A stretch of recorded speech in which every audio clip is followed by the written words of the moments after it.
భారత పారిశ్రామికవేత్త గౌతమ్ అదానీ కష్టాలు మరోసారి పెరుగుతున్నట్లు కనిపిస్తోంది.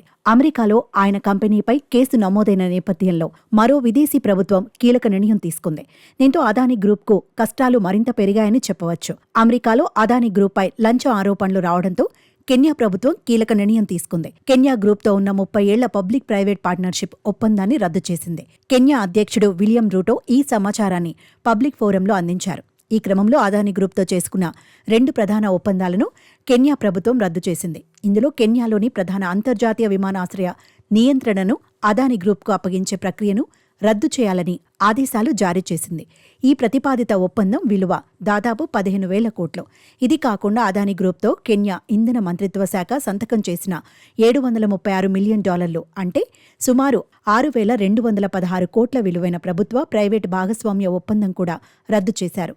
మిత్ర దేశాలు దర్యాప్తు సంస్థలు వెల్లడించిన కొత్త సమాచారాన్ని దృష్టిలో ఉంచుకుని ప్రభుత్వం ఈ నిర్ణయం తీసుకుందని ఆయన తెలిపారు. Adani group company Adani energy solutions ఈ ఏడాది అక్టోబర్లో కెన్యా ఎలక్ట్రికల్ ట్రాన్స్మిషన్ కంపెనీతో పబ్లిక్ ప్రైవేట్ ఒప్పందంపై సంతకం చేసింది. ఈ ఒప్పందం 30 సంవత్సరాలకు సంతకం చేయబడింది. కెన్యా కోర్టు అక్టోబర్లోనే ఈ ఒప్పందాన్ని తాత్కాలికంగా నిలిపివేసింది. ఆ క్రమంలో దర్యాప్తును కూడా కోరింది.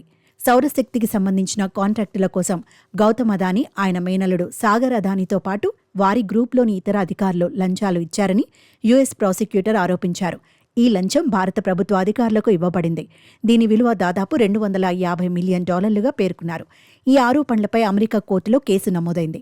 2020 నుంచి 2024 మధ్య పెద్ద సౌర విద్యుత్ కాంట్రాక్టులను పొందడానికి అదానీ గ్రూప్ ఈ లంచం ఇచ్చినట్లు ఆరోపణలు వచ్చాయి. ఈ ఒప్పందాల కారణంగా అదానీ గ్రూప్ $2 బిలియన్ కంటే ఎక్కువ లాభాలను ఆర్జించే అవకాశం ఉందని వెల్లడించింది. మరోవైపు ఈ ఆరోపణలను అదానీ గ్రూప్ ఖండించింది. వాటిని నిరాధారమైనవిగా తెలిపింది.